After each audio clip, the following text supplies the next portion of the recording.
आपण पाहत आहात सुपरफास्ट 24 तास न्यूज, बातम्यांचा खरा वेग। नमस्कार, स्वागत आहे आपल्या चॅनलमध्ये। मित्रांनो, मी आहे परभणी जिल्ह्यातील सोनपेठ तालुक्यामध्ये। आज सोनपेठ तालुक्यातील शहर पूर्णपणे बंद आहे। कारणही तसंच आहे की मालेगावातील डोंगराळे या गावामध्ये अतिशय दुर्दैवी घटना घडली होती। 3.5 वर्षाच्या चिमुकलीवर एका नराधमाने अत्याचार करून तिचा खूनही करण्यात आलेला आहे। ही महाराष्ट्रातली अतिशय दुर्दैवी घटना आणि दिवसेंदिवस समाजामध्ये ही विकृती फार मोठ्या प्रमाणात फोफावत आहे। त्यामुळे कायदाही कडक व्हावा आणि कायद्याने अशा गुन्हेगारांना फाशी द्यावी आणि असा जनमानसामध्ये उद्रेक आहे, त्या उद्रेकाच्याच रूपाने महाराष्ट्रात विविध ठिकाणी बंद करून याचा निषेध व्यक्त केला जातो। आपण पाहू शकता संपूर्ण परिसर जिथे दुकाने बंद करून नागरिकांनी हरवश व्यक्त केलेला आहे। 3.5 वर्षाची चिमुकली जिने अजून काही पाहिलं नाही, अशा चिमुकली संग जर असं दुर्दैवी घटना होत असेल, इथं बॅनर लावलेला आहे। आज सकाळी 10:30 पासून सोनपेठ शहरातील नागरिकांनी तहसीलदाराला भेटून निवेदन सुद्धा दिलेलं आहे। तर या संदर्भात माझ्यासोबत माझे पत्रकार मित्र अमरजी गालफाटे आहेत। सर, काय सांगाल या घटनेसंदर्भात? आपण वेळोवेळी पाहतोय की अतिशय अशा दुर्दैवी घटना महाराष्ट्रात घडत आहेत, काय सांगाल? सर, नक्कीच सर, मागच्या काही दिवसापूर्वी जो डोंगराळे गावामध्ये जो प्रकार घडला तो समाजाला एक वेगळ्या दिशेला घेऊन जाणार होता।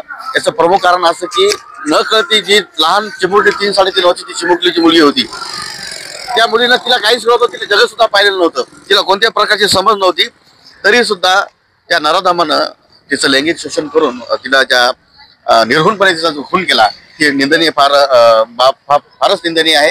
आणि असे प्रकार मागच्या दिवसापासून होताना दिसत आहेत। पोलीस प्रशासनाने याकडे दुर्लक्ष न करता संबंधित लोकांना मोठ्या प्रमाणामध्ये त्यांना त्यांची धरपकड करून त्यांना जेलमध्ये टाकलं पाहिजे आणि कडक कायदे आहेत। सर, याच्यामध्ये कायद्याचा धाक राहिला की नाही? कारण की या घटना वारंवार घडत आहेत, निषेध नोंदवले जात आहेत, गाव बंद केले जात आहेत, रोष निर्माण होतोय। आपण आजपर्यंत बघत आलेलो आहे, निर्भयापासून प्रकरण जे घडलं, त्यानंतर अनेक छोट्या मोठ्या घटना होत इतकी मोठी ही घटना घडलेली आहे। हे कुठेतरी विकृतीचा कळस होतोय, काय सांगायला? अरे नक्कीच मी तुमच्या मताशी सहमत आहे राहुल सर, कारण की ही जी मानसिक विकृती आहे याला काही प्रमुख कारण सुद्धा आजच्या घडीला मला वाटते की माझ्या प्रकर्ष निदर्शनास आलेले आहेत।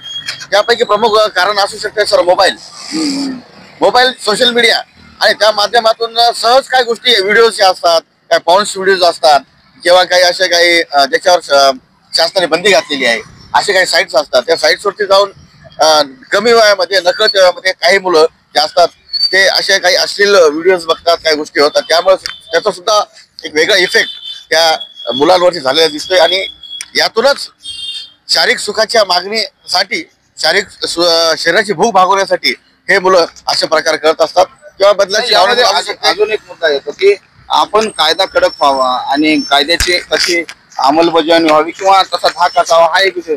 पण समाजामध्ये सुद्धा ही जागृती होणे गरजेचे आहे किंवा ती काळजी करणे, आपण ही लक्ष देणे गरजेचे, हे बी आवश्यकता वाटते का सर? सर, नक्कीच सर, ही आवश्यकता आहेच। आणि त्यातल्या त्यात आई वडिलांनी सुद्धा आपले पाल्य हे नेमकं काय करत आहे, कुठं आहे, कुठे जाते, ते मोबाईल बघते, ते मोबाईल नेमकं काय बघते, त्या सुद्धा गोष्टी प्रकर्षाने त्यांनी जपल्या पाहिजेत। मोबाईल मध्ये नेमकं बघतो काय, किती वेळ बघतो, वारंवार बघतो का, अभ्यास करतोय का नाही करतोय, आपले लेकरं गेलेत कुठं खेळायला। आणि मला सर आणखी एक गोष्ट मला तुम्हाला प्रकर्षाने सांगायची इथं की आजच्या घडीला आई वडील मोबाईल मध्ये इतके बिझी झालेत की आपले लेकरं दारात अंगणात खेळतायत का, अभ्यास करतायत का, कुठं काय करतायत हे बघण्याचं सुद्धा काही भान काही पालकांना राहिलेलं नाही, असं सुद्धा चित्र समोर आले सर।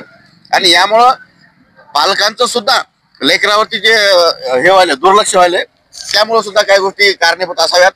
आणि राहिला प्रश्न डोंगर भागातील त्या मुलीच्या दुःखाची घटना घडली, यामध्ये महाराष्ट्रभरापासून जे काही पडसाद उमटले आहेत। आणि सर, नक्कीच मी तुम्हाला सांगू इच्छितो इथं की इतकी खालच्या पातळीची मानसिकता असलेले लोक सुद्धा समाजात असे कसे वावरू शकतात, त्यांच्यावर कडक शासन झालं पाहिजे आणि नक्कीच त्यांना फाशीची शिक्षा झाली पाहिजे।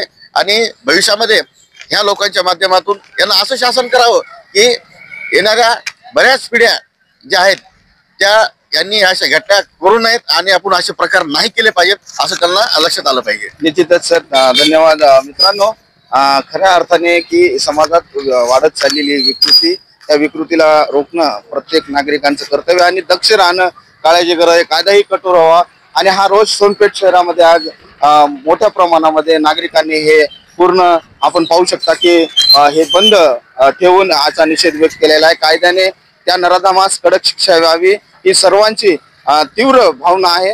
हीच भावना आमच्या चॅनलच्या माध्यमातून या घटनेचा आम्हीही तीव्र निषेध व्यक्त करतो. व्हिडिओ जर्नलिस्ट संदीप लहानेसह प्रतिनिधी अमर गालपाडे, राहुल वैभव, परभणी, सोनपेठ.